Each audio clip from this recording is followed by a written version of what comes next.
My name is Ethan James Kennedy. With a mixed Scottish and Irish background, I pride myself on my intelligence, determination, strong work ethic, and a clear sense of right and wrong. Nonsense is something I don't tolerate.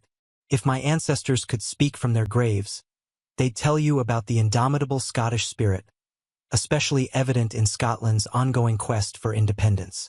My father, William Kennedy, who has passed away, instilled in me a disdain for foolishness, and his lessons still resonate with me today. My mother, Mary Kennedy, now lives in Arizona with her sister, far from the snow and rain of upstate New York, enjoying the warmth. We talk every week. I have a younger brother, Daniel, who lives in California with his family, and an older sister, Emily, who resides in Texas with her husband and children. A few months back, I discovered that my charming wife of 9 years, Laura Grossner, had been involved with other men, yes, multiple, for the past 4 years. She decided I wasn't enough for her, and her needs exceeded what I could provide. Instead of wallowing, I sought information. I hired an investigator, my first source, and paid $2,500 to confirm my suspicions. Turns out my wife was regularly meeting a man named Jason McDonald. They were intimate at hotels, homes my wife was selling, and his apartment downtown in Albany, New York, the state capital. A lawyer with the information about my wife's affairs, I consulted a family law expert, Leanne Miller, a friend. She told me straight that I'd get financially screwed in a divorce. You see, I have 2 kids, Thomas, 7, and Rebecca, 5. In New York State, the courts heavily favor giving custody to mothers, even if the mothers are cheating. That detail doesn't count at all. New York judges strongly prefer awarding custody to mothers over fathers. For a father to get custody, the mother would practically have to be a serial killer or worse. The system is heavily biased towards mothers, and fathers often get the short end of the stick. The father's parenting abilities are largely disregarded in court. Judges would rather grant custody to a mother who might have a troubled past than to a father who's a successful corporate lawyer. That's me, the corporate lawyer. My wife isn't in dire straits like a pill-obsessed fiend, but you get my drift. She's a real estate agent specializing in commercial and high-end residential properties. Don't get me wrong, I believe most mothers are excellent at raising children, but I also believe fathers who love their kids are just as capable. In my case, they're my children too, so why shouldn't I be equally considered fit to raise them? Well, not according to New York State courts. To them, I'm automatically labeled an a-hole. My lawyer gave me a crucial piece of advice. Do nothing. Yes, you heard that right, do nothing. Because if I take action against my wife's cheating, I'll be the one who ends up screwed. Screwed by the judge, screwed by New York State family law, and screwed by the biased court system. According to popular opinion and legal precedent, in a divorce, my wife would likely clean me out.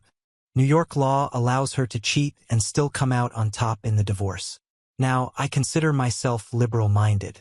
I believe in justice and fairness. But no, the divorce laws in this state don't share those values. They believe that even victimized fathers should be further victimized. If you have a Johnson and you're a father, well, you're in for a rough ride. By now, you're probably sensing my frustration with New York's divorce laws and how unfair this whole situation is. She gets to cheat and possibly be rewarded for it. That's American justice at its finest. So my well-trained and experienced lawyer, who's also a friend, gave me some wise advice.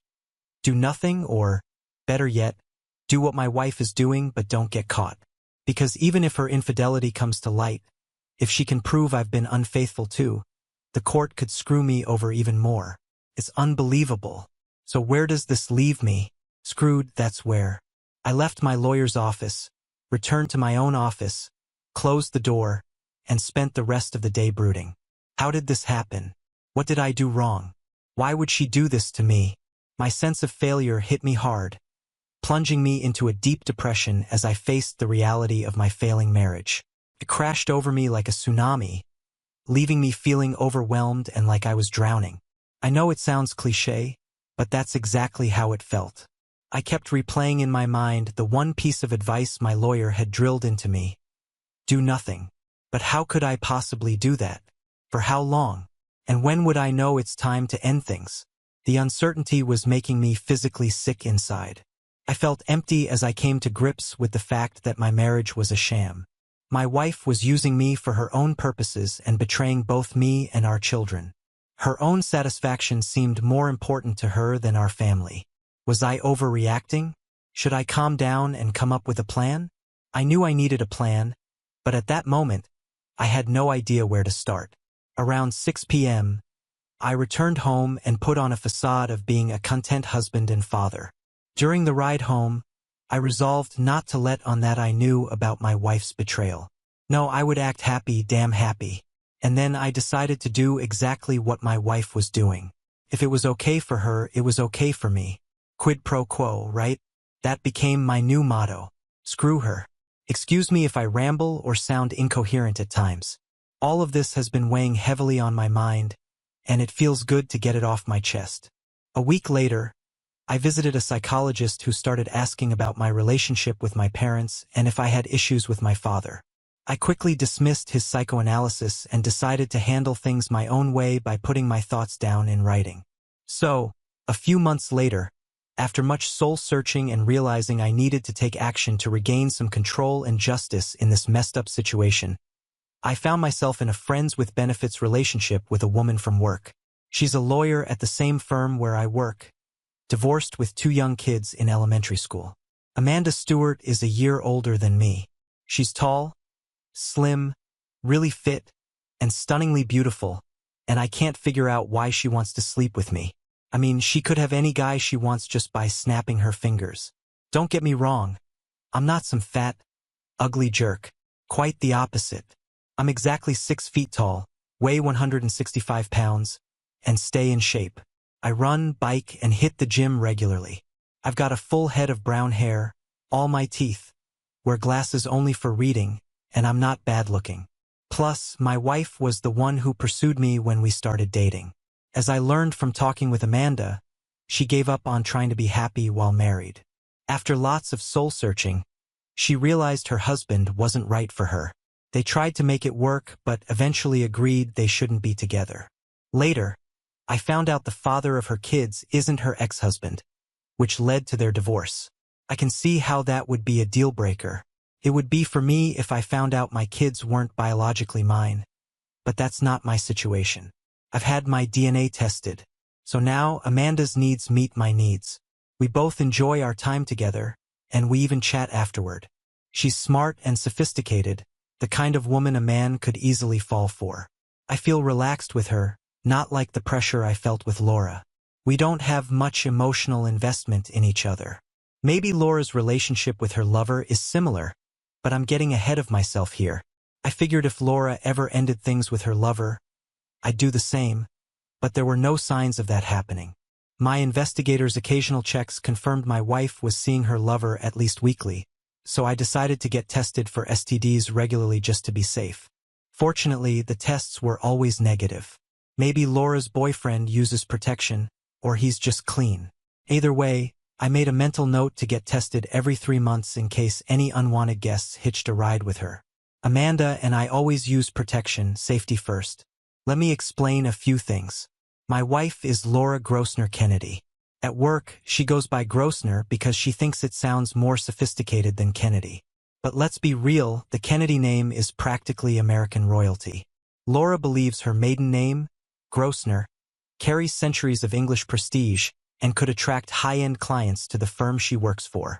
We're both 34 years old and live in Albany, specifically in the Nice Pine Hills neighborhood.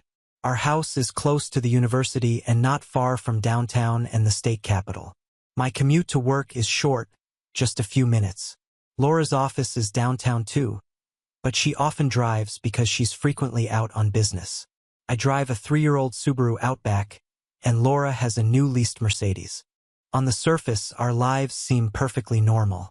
We're busy with kids, careers, and all the everyday demands of life. Our house is around 80 years old but has been well maintained and updated over the years. It's a 3-story Queen and Victorian style with plenty of space. We could go all day without crossing paths until mealtime. We have 5 bedrooms, 6 bathrooms, and not nearly enough closet space. The basement and 3rd floor are filled with storage for clothes, holiday decorations, costumes, and sports gear. I have a separate 2-car garage in the back with garden equipment. Laura's always updating something, like turning a small bedroom next to ours into a walk-in closet for the master suite. We live a typical upper-middle-class life and thought everything was good. Well, at least I did. Turns out something was missing for Laura. It's been a while since I started noticing little things that eventually made me suspect Laura was having an affair. She was incredibly good at hiding it. I mean, when she came home, there were no signs she'd spent the afternoon with her boyfriend. We'd make dinner, talk about our day, and plan our schedules for the coming days. It was all painfully normal and mundane. Maybe that was the problem, normal and boring, no excitement. Everything seemed fine until I stumbled upon something unsettling. While looking for Laura's car keys in her handbag to move her car, which was blocking the garage, I found another cell phone. It was turned off, so I turned it on. It was locked with a 6-digit code, and after a few failed attempts, I stopped to avoid getting locked out. I didn't want Laura to know I'd been snooping, so I turned it off and put it back.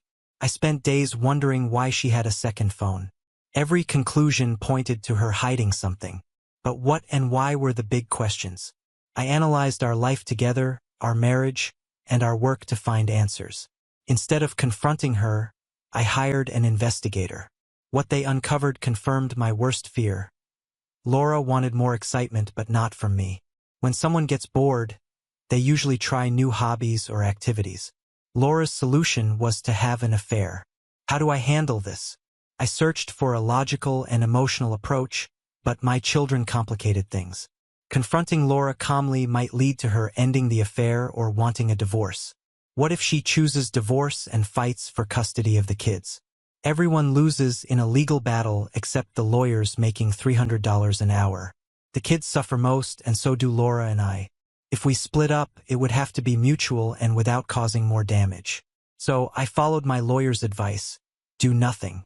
I thought about it for weeks, trying to understand why Laura cheated. Was it my fault? Did I neglect her? Did our romance fade?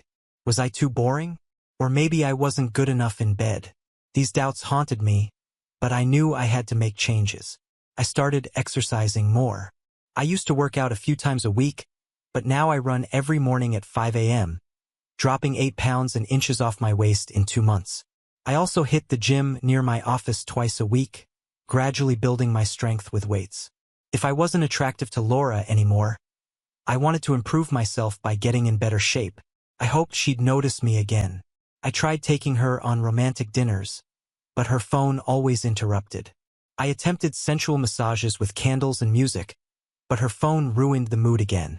Even when I turned it off, she complained about missing work calls. Everything I tried failed, so we settled into a new routine. It got boring fast, especially for me. What was the point?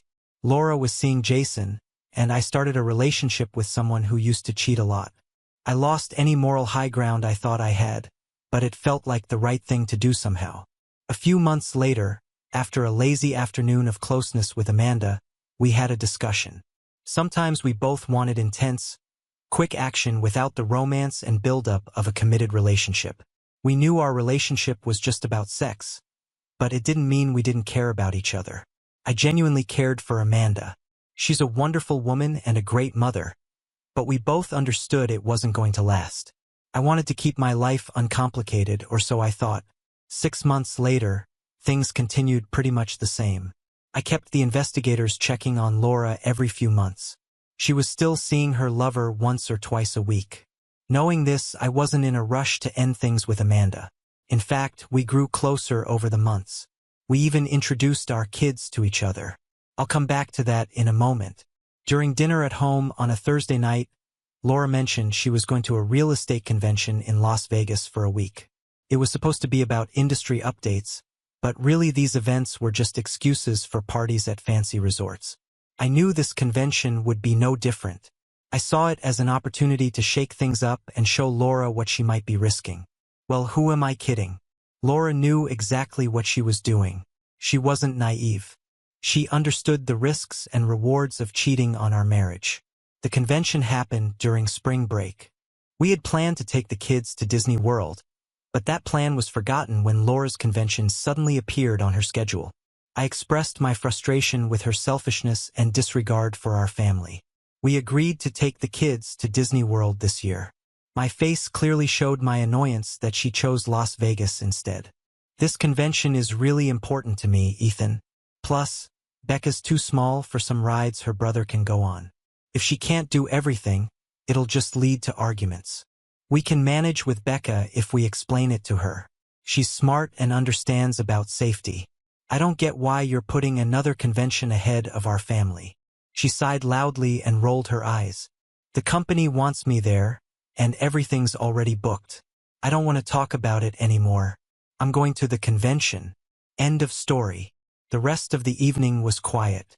After putting the kids to bed, I took a long shower, my mind racing. I didn't sleep well that night, but I came up with an idea, something fair in my view. A few days later, I suggested to Amanda that we take both our kids to Disney World in Florida for a short vacation. I didn't tell Laura about it. After sorting out the details, Amanda and I agreed to go ahead with the plan. We booked flights and the resort quickly. Laura hadn't even left for the airport when I started packing the kids. They were thrilled beyond words. I told them to keep it a secret from Mom for now, and they eagerly agreed with big smiles. The day after Laura left for her Vegas pool party with real estate agents, Amanda and I flew to Orlando with our 4 kids. There's a non-stop flight that takes just under 3 hours. By mid-afternoon, we were enjoying the warm sun, and the kids were having fun in the pool in their swimsuits. This was a new experience for Amanda and me. Until now, our time together had mostly been about having casual sex. Our kids had met once before, coincidentally in downtown Albany on a Saturday. We ended up having lunch together at a fast food place with a play area for the kids. During our trip, Amanda and I had a different kind of conversation than usual. She opened up more about her marriage and its breakdown. She also talked about how committed she is to her children. After her divorce, she realized her mistakes and is determined to be a good mother. She loves her kids deeply and wants what's best for them, working hard to provide it. I shared with her about the hurt and betrayal I felt when I discovered Laura's affair with Jason. Amanda listened intently while also keeping an eye on her kids. I tried to read her expression to see what she was thinking. She was in full lawyer mode. She voiced her thoughts to me, saying, "You know, Ethan, your current situation is almost like an open marriage, even if you haven't acknowledged it. Are you sure this is how you want to live?" I looked at her and replied, "I haven't confronted Laura yet because I don't want to disrupt the lives of those 2 kids over there. I don't want to become a weekend dad who only sees his kids a few weeks a year. Everything I've read says that kids suffer the most in a divorce. I can't risk that. Not yet." I took a deep breath, realizing I hadn't been breathing for the last minute while talking. I knew Amanda would eventually want to move on from our friends with benefits relationship. That's just who she was. In my mind, I knew she wasn't big on monogamy. Given her history, it seemed likely our relationship would end the longer it continued. I thought she'd find someone new for that kind of relationship, but she didn't. So here we were at Disney World, pretending to be one big happy family with 4 kids. I booked 2 connected rooms at the resort, one with 2 queen beds and the other with 2 sets of bunk beds for the kids. I had to pay extra to get the room set up just right, but it was worth it. Money can make things happen. In the mornings and early afternoons, we explored the park, going on as many rides and seeing as many attractions as possible. When the kids got tired and hot, we'd head back to the hotel to cool off in the pool. By dinner time, the kids were ready for bed, giving Amanda and me some time together to relax with drinks and food, and then each other. 5 days at Disney World was fantastic. The kids got to experience everything, including a day at SeaWorld, and they loved every bit of it. They were sad to leave when it was time to head home and back to school. I had to get back to work, and Amanda did too. Laura, on the other hand, was returning to her usual routine at home. Laura showed up later that same day we got back. She had a tan but was nursing a bad headache from all the partying in Vegas. The kids excitedly told her about our trip to Disney World and SeaWorld. When she looked at me, she expressed her disapproval, asking why I took them without her. "What the heck, Ethan? I thought we were going to Disney World as a family. Why did you take them without me?" she exclaimed. "Well, remember we discussed this, and you chose to go to Vegas for your convention instead of being with us. If we aren't important enough to you, well, too bad. We went without you and had a great time. I hope Vegas was worth it, I replied before leaving the room. Too bad for her, I thought. She spent 6 days with her boyfriend in Vegas while I had 5 days of an amazing time with Amanda. I reminded her that we promised the kids they could go during their school break. Her decision to go to Vegas at the same time was something I wasn't willing to disappoint the kids with. It's unfortunate she missed out, but she chose Vegas over family. Her loss. Monday rolled around, and I was back in the thick of work, keeping busy. Took 2 weeks before I could meet up with Amanda again. She had been away meeting clients, and I wondered if this was her way of trying to find an out from our arrangement. Perhaps spending time with me and 4 kids at Disney World had been too much for her. But it wasn't. Amanda texted me several times, saying how much her kids had enjoyed their time at Disney World, and she had too. The next time we met, I noticed a subtle change in how we interacted. There were little things. She seemed more relaxed when we met in bed. She showed more affection, running her fingers through my hair and holding me close. The intense sex was evolving into something more tender. We still focused on pleasing each other, but there was a shift happening when it was just us. Amanda started calling me sweetheart and honey. Meanwhile, things with Laura remained unchanged. The latest report from the investigator confirmed what I already knew. Laura was still seeing her lover regularly, so I decided to stick to my routine. Don't get me wrong, I was still having sex with Laura, but it was on a strict Saturday night schedule. Laura, however, kept finding excuses, inviting people over or suggesting activities, only to claim she was too tired for sex later on. More often than not, I got a quick kiss on the lips, and that was the end of it. As a result, we were intimate maybe once a month, if that. I tried to play the understanding husband, but honestly, I was losing patience. Laura was the one who started this, and I had gotten good at seeing the signs of trouble ahead. 8 months later, my life has seen quite a few changes. So many that it's overwhelming to even know where to start. First off, Laura dropped a bombshell about 7 months ago. She's pregnant. She revealed this about a month after returning from the Vegas convention. Given our minimal intimacy leading up to that, I'm almost certain I'm not the father. I plan to wait until the baby is born and then have a DNA test done locally here in Albany, which can give me results in just 24 hours. Currently, Laura is heavily pregnant and has significantly reduced her work hours, though she still sees her boyfriend regularly. If the DNA test confirms my suspicions, I hope her boyfriend is prepared to accommodate Laura and their child in his 1-bedroom apartment. After Laura's pregnancy announcement, I consulted my lawyer again to review my options. Establishing paternity through DNA testing is crucial because under New York law, any child born during a marriage is automatically assumed to be the husband's unless proven otherwise. Therefore, getting a DNA test as soon as the baby is born is a top priority for me. My lawyer also suggested exploring other legal tools once the DNA test confirms parentage, but that's a topic for later discussion. Laura, Ethan, I'm in serious trouble. I'm pretty sure I got pregnant during the Vegas convention.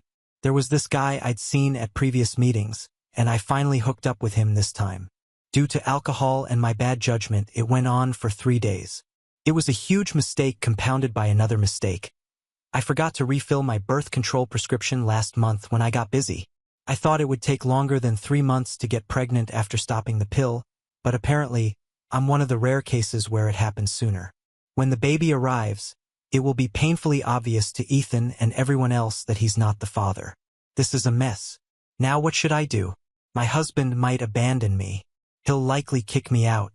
I guess I deserve that, but we're still a family, and I deserve some consideration.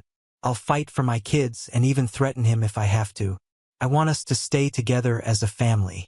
If I can persuade Ethan to forgive me and accept this baby as his own, just like our other children, maybe we can move past this.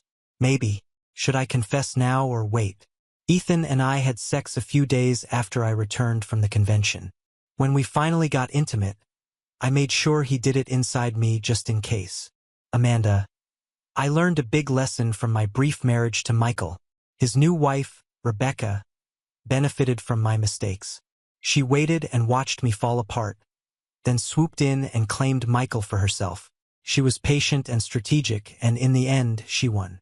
So I decided to take a page from her book. It seems Laura, Ethan's wife, let her desires guide her decisions. I used to do the same, but I wised up. I decided to wait for the right moment to make my move. I want a husband, a man who will be mine, and I'm ready to be faithful to him. Ethan is everything I want in a husband. In many ways, he reminds me of my ex-husband, Michael. His loyalty to those who are loyal to him is strong, and he prioritizes his duty to his children. Maybe it's his Scottish and Irish heritage. Nonetheless, I chose to wait and see if Laura would ruin their marriage, and if she did, I would be ready to step in. Well, now is the time. You can criticize my past, and that's fair. I've learned from my mistakes, and I genuinely want a fresh start with a man I can be a good wife to. I'm not claiming to be perfect now. Far from it, but I have changed. Last year, when I got to know Ethan and saw what he's really like, I realized he could be the one. The trip to Disney World with all the kids was the catalyst that pushed me to make a plan. Honestly, I didn't have to do much. I just had to wait, subtly show Ethan how I feel, and prepare for the next step. My kids were already asking me if Ethan's kids would be their new siblings and if Ethan would be their dad. How much clearer could it be? Ethan. Laura phoned me at my office to say her water had broken. I hurried home, grabbed our hospital bag, made calls to ensure the kids were picked up from school, and we rushed to the hospital. Usually, labor for the third baby is quicker than the first two. But the doctor warned us this one might be big. Turns out it went even faster than expected. Within a couple of hours of arriving, our surprise baby girl arrived into the world. The doctor, handing her to the nurses, seemed surprised.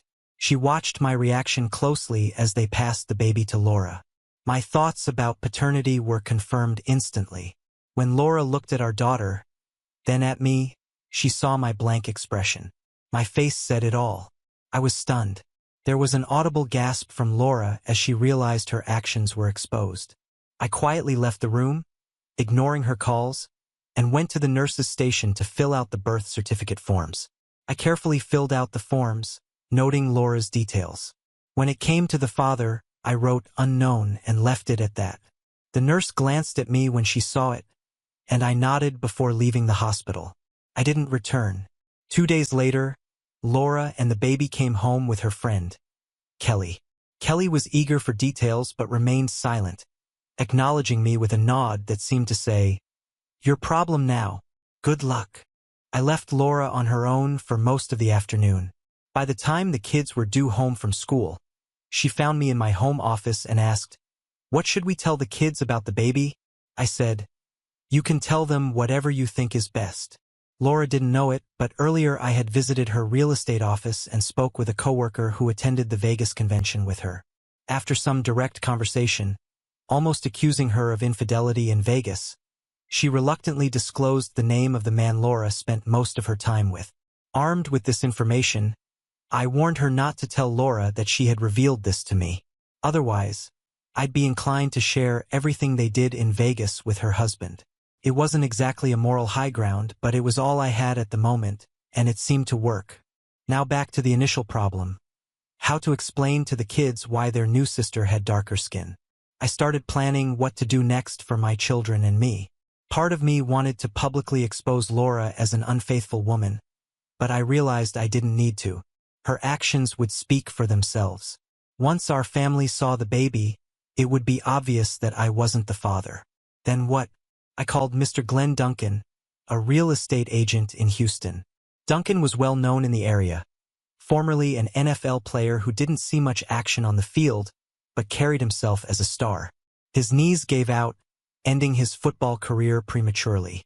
Duncan was a big man, over 6 feet tall and 220 pounds, still in good shape and often seen in sharp suits. His agency profile presented him as confident and successful, leveraging his NFL background to impress clients. Now, he was about to face a situation he wouldn't welcome. I called Mr. Duncan, and I have to say our conversation didn't go well. When I asked him if he knew Laura Grossner, he played dumb and said he didn't know anyone by that name.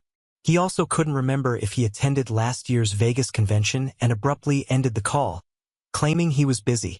As a parting shot, I informed him that Laura would be contacting him about their newborn daughter, and I'd be seeking a court-ordered DNA test. There was silence on the other end.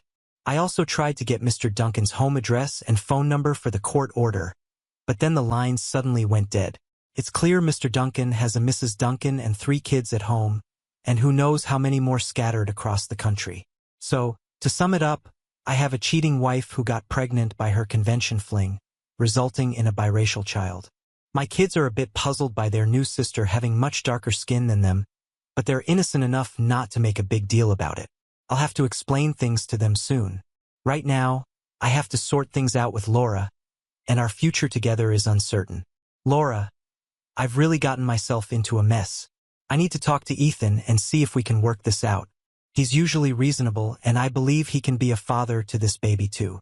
With time, he'll see that and accept her as his own. I might call Glenn to let him know it's a girl. We spoke when I found out I was pregnant, but he wasn't interested and practically hung up on me. He even threatened legal action if I contacted him again. That's a fine way for someone who claimed to love me in Vegas while we were intimate. He has a big Johnson, but that's not helping me now. Ethan has been avoiding me since the baby was born. He's normal with our kids but won't touch the baby. When she cries, he looks at me to handle it. He moved out of our bedroom, taking his things to the spare room upstairs and his toiletries to the ensuite bathroom. He set up the crib in the master bedroom where I still sleep. I know he'll calm down in a few weeks and want to talk. He'll also want to start being intimate again. I'll hit the gym to lose the rest of the pregnancy weight. When he sees me naked, he'll desire me, and things will go back to normal. Ethan is spending more time out of the house with the kids, hiking in the park. They come home excited to tell me about their adventures. Meanwhile, I'm here day and night taking care of the baby. I really need a shower. Amanda, my marriage to Michael taught me a crucial lesson. Just when you think you've won, you might actually lose. His new wife, Rebecca, patiently waited for me to mess up, and when I did, she seized her chance. Now she's happily married to him with 2 kids, living in the Scottish Highlands near the ocean on a large property they're renovating. So rather than feeling sorry, I waited for Laura to make a big mistake, and she did. It was my opportunity to pursue the man I wanted, Ethan. I had learned not to get involved with other men besides him. Ethan, I knew, was fundamentally a good man, a devoted father, and wanted to be a good husband. It was unfortunate his wife had been cheating on him for years. Recognizing the signs of her infidelity was easy for me, having made similar mistakes in the past. My children were fathered by 2 of my lovers, not Michael. That's why Michael is now married to someone else. I made sure to connect with Ethan emotionally as well as physically. When we spent time together at work, I visited his office when I could, and we started having lunch together more often. Rumors were swirling among the lawyers and staff about Laura's affair and the fact that Ethan's newborn daughter wasn't his. Speculation about their divorce was quietly buzzing whenever Ethan left the office for personal matters. People wondered if today was the day it would all unravel. His lawyer's office wasn't far, so he often walked there and back to clear his mind. He'd text me when he headed there, and I'd wait anxiously to see what would unfold. I knew Laura's days were numbered. Ethan, I've been agonizing over what to do with a wife who's had another man's baby and has been cheating on me for years, flaunting it publicly now. My initial urge was to pack up all her belongings and kick her and the baby to the curb, but realistically I couldn't do that yet. The kids would ask too many questions, and I'm not heartless enough to handle that just now, even though I wish I could be. I knew I had to take action, even though it would hurt the whole family. Laura's father quietly advised me to do what I felt was right, as he couldn't believe his daughter could be so foolish. Laura. My parents live nearby in Albany and were eager to meet their new grandchild. When they entered the master bedroom to see the baby in her crib, both Mom and Dad were utterly shocked. Mom covered her mouth, stumbled back, and had to sit down in a nearby chair. Dad just stared at me, shaking his head in disbelief, then left the room. He headed downstairs, poured himself a scotch, and sat at the dining table staring into his glass. He didn't move when Mom and I joined him a few minutes later, me with the baby in my arms, preparing to breastfeed. Mom glanced at Dad, who poured her a drink and pushed it toward her. She took a substantial gulp, and they both turned to look at me. I decided to tell them the truth, but not everything. It was too much for them to hear right now, so I admitted to having sex with a black man in Vegas last year. My dad muttered, "Not everything that happens in Vegas stays in Vegas." A remark that was unnecessary but true. My mother immediately asked the most obvious question. "What's going to happen between you and Ethan now?" I sighed before replying, "I don't know." Mom looked down at the table and continued, "Are you two separating?" I snapped my head up, responding firmly, "No." She pressed on, "Is he kicking you out?" "We've barely spoken since the baby was born. He spends as much time with the kids outside the house as he can. He moved into the spare bedroom that I was planning to use for the baby, which is why the crib is in the master bedroom." Mom shook her head in disappointment, and Dad remained silent, staring at the table. She summed up her thoughts with a heavy sigh. "Jesus, how could you make such a foolish mistake? I thought we raised you better." Her statement wasn't a question. I sat quietly as the baby nursed from my breast. My mother had hit the nail on the head. Would Ethan make me leave? I hoped he would understand and be a father to this little girl, but every time he looked at her, he would be reminded of my betrayal. It was clear that I had cheated on him. We hadn't discussed it at all. He avoided me whenever possible, and I couldn't blame him. What man wants to be faced with the fact that his wife got pregnant by another man and now here's the result of that affair? It wasn't like I had a long-term affair with Glenn. He was well known in his field, charming, and always good with compliments for women. This time, fueled by too much alcohol, I found myself in his hotel room on the first night of the conference. We spent the next few days together, and it was exhilarating. I forgot all about my usual responsibilities, work, kids, husband, and simply enjoyed the attention he gave me. That and his Big Johnson. My vagina was worn out, and I knew that I had to clean up before the flight and then get ready to see Ethan and the kids. When I arrived home, the kids excitedly told me about their recent trip to Disney World in Florida.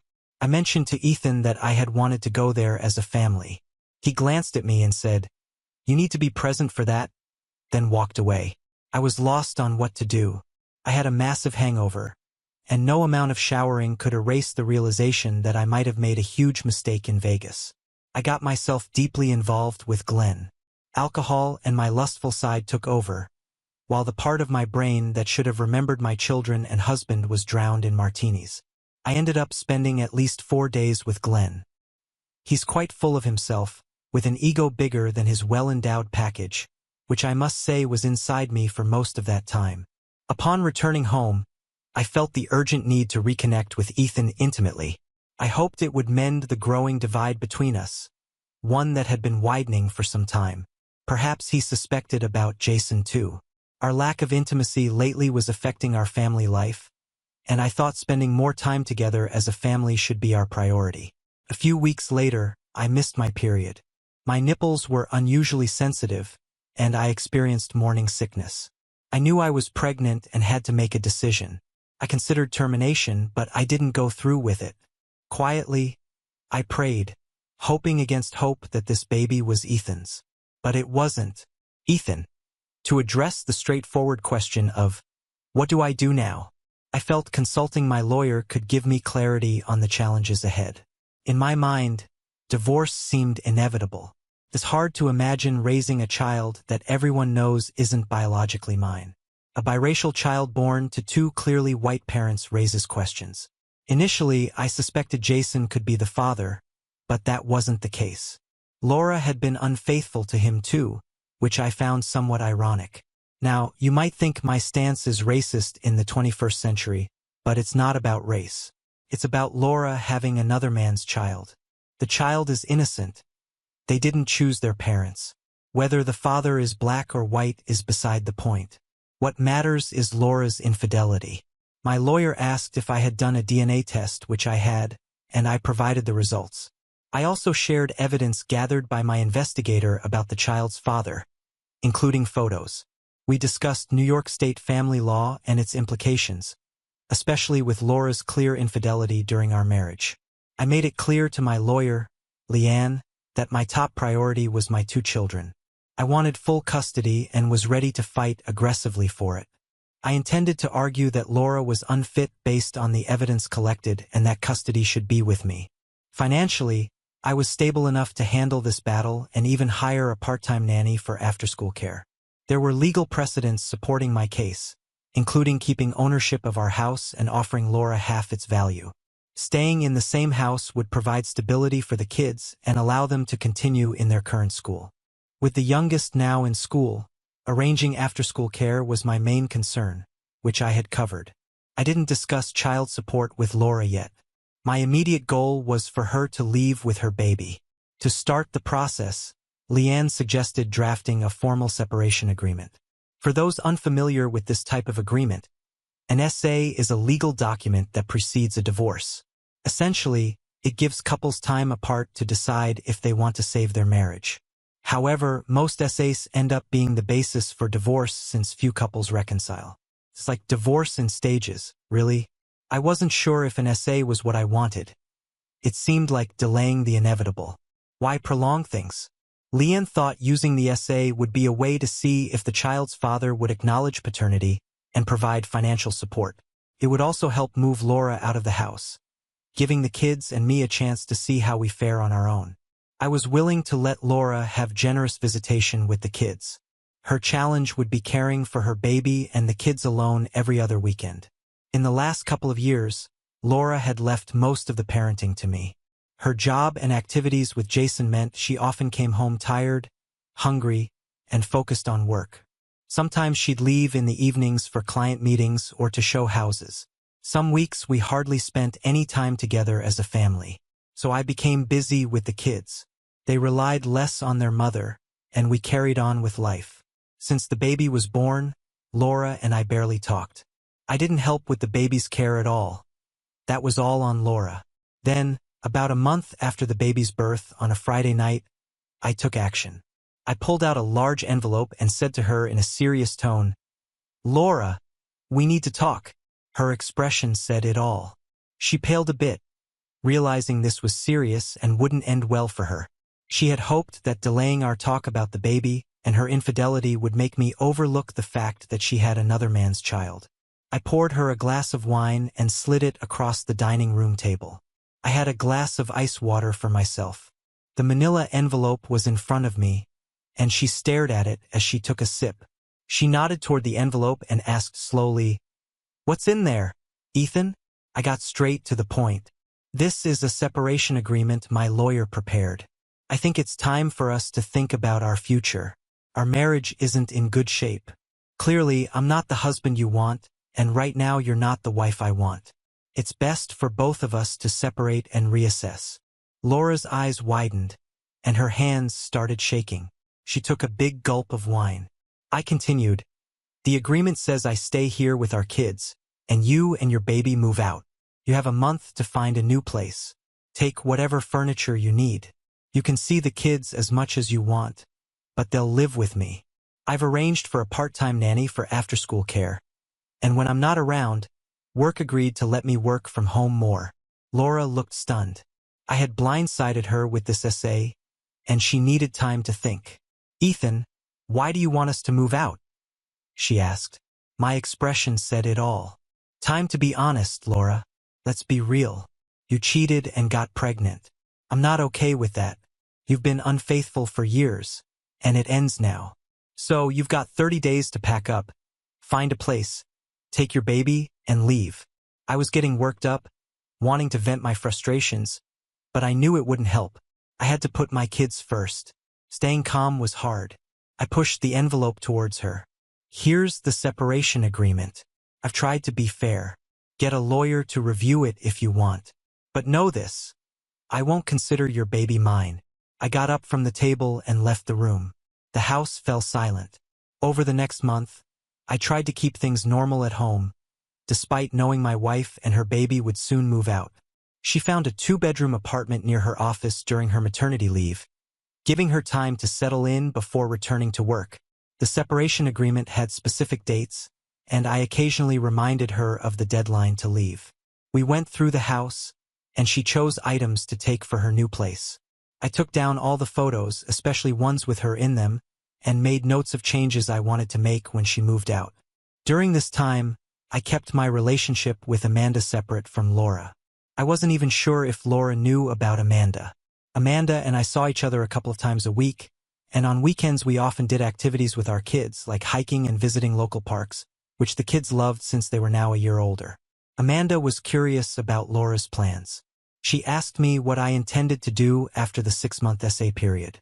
I told her honestly that I doubted there would be any reconciliation. Laura had hardly spoken to me unless it was about the kids. My plan was to move forward with a divorce. I initially pursued the essay on Leanne's advice, thinking of the kids and both our families. My mom in Arizona didn't really care about my decisions, but I knew Laura's family hoped I'd forgive her and embrace her baby as my own.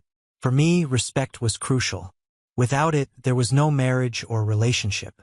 I couldn't trust Laura to have the best interests of me or our children at heart, and I knew I couldn't genuinely care for her either. So the marriage was ending. Amanda observed me closely.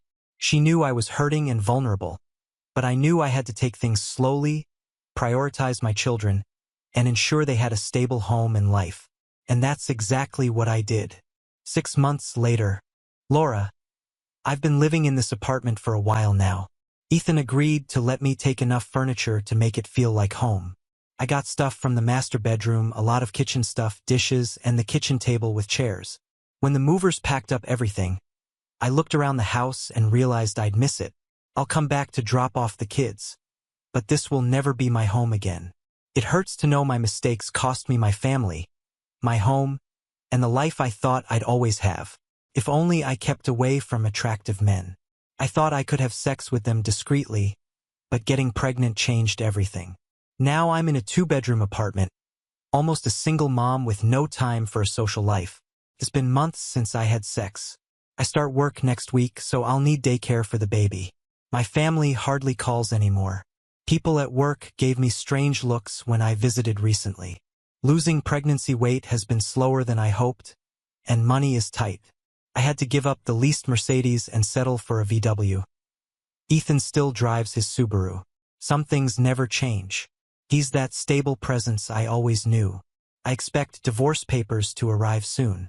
The separation agreement ends in a couple of weeks, and Ethan shows no signs of forgiving or reconciling with me. I tried talking to him the last time he dropped off the kids, but he just looked at me and left. I'm starting to understand what he means about respect, though it's a bit late. Amanda, well, it's time for me to take action. The man I wanted is now divorced, adjusting well to single parenthood. Ethan handles kids, work, house, and even has a bit of a social life with impressive organization. Our social life has mostly been with me and my kids, which suits me fine. We've been spending a lot of time together, almost like a family. The kids and I have been staying more at Ethan's house, even overnight on weekends.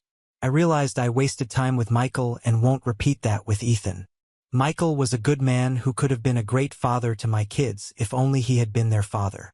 My sense of entitlement was so strong that I thought I could have everything my way. I had ongoing affairs with several men, and then the inevitable happened. I got pregnant twice. When Michael found out and confronted me, I shut down and refused to talk. He left, telling me to call him when I was ready to be honest. I was so ashamed that I never called, and eventually, he moved on and found someone who truly loved him. I regret my foolishness deeply and won't repeat it now. The man I desired was finally free to be with me, and I with him.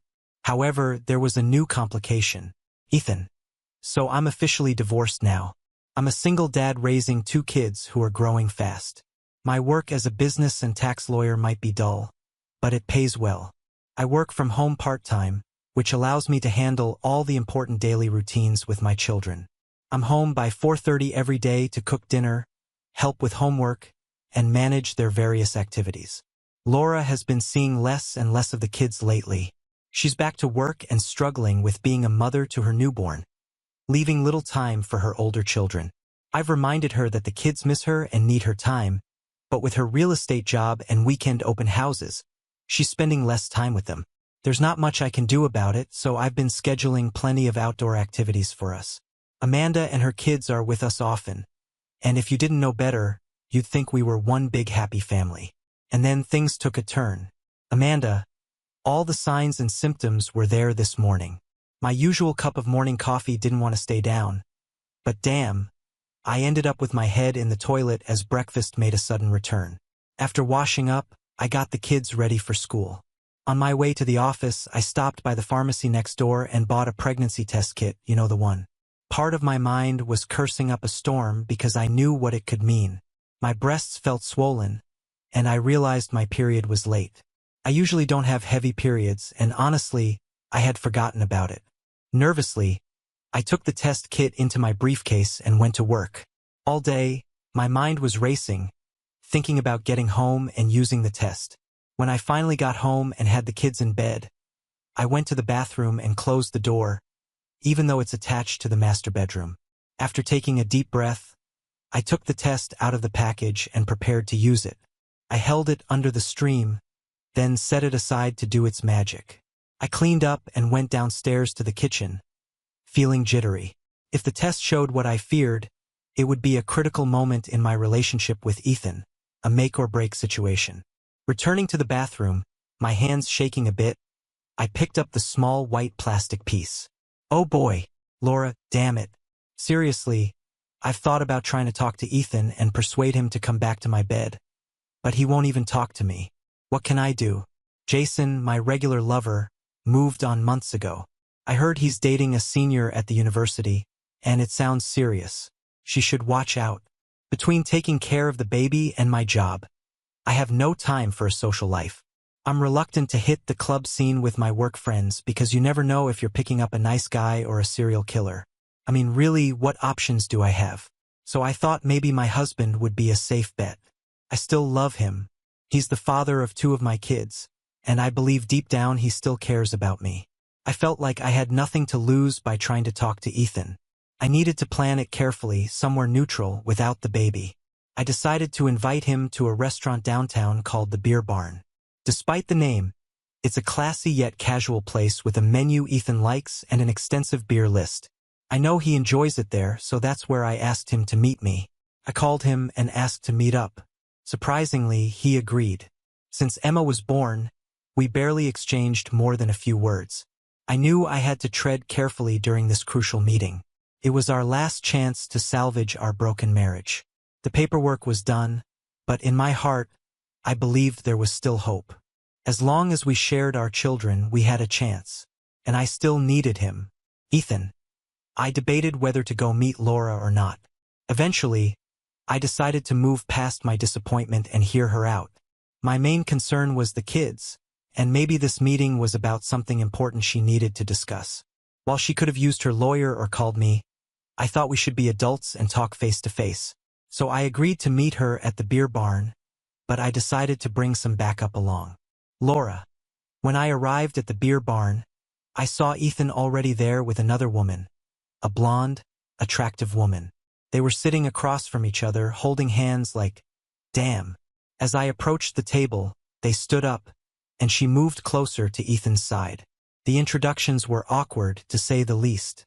I hadn't anticipated someone else being there with him. Ethan seemed calm with a slight grin. My plan to win him back and reunite our baby and me with him and the kids was dashed. Ethan introduced her as Amanda. She was good-looking, around our age, and remained quiet, observing me like a hawk eyes its prey. I knew right then I had lost. Ethan ordered a drink for me and took the liberty of ordering food for all of us. He knew Amanda well enough to know her preferences. Double damn. After the food was ordered and drinks were served, Ethan started. So, Laura, what did you want to talk about?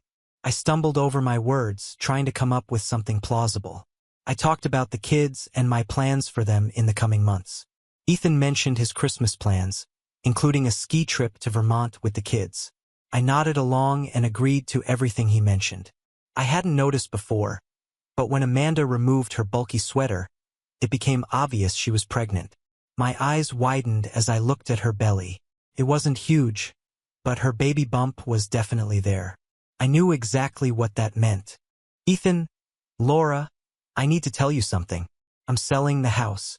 You'll get your share after we settle the mortgage with the bank.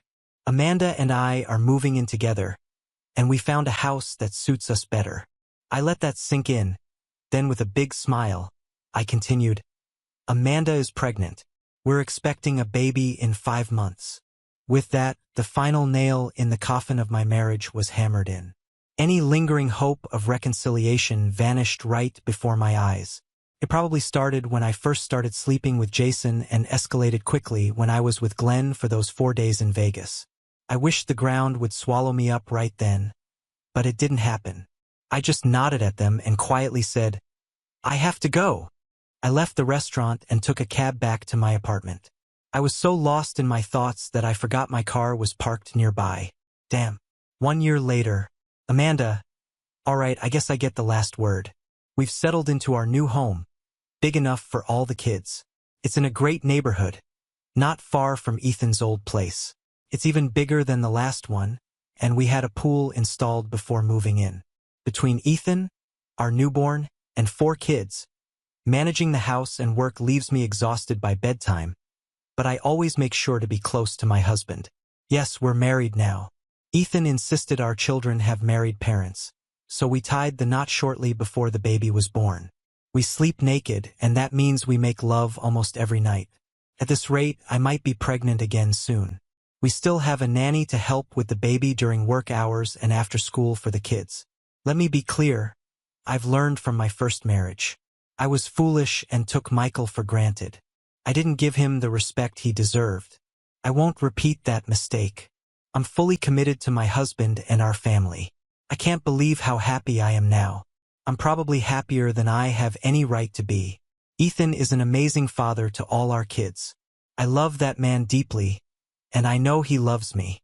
3 years ago, I never would have predicted this outcome. Oh my God,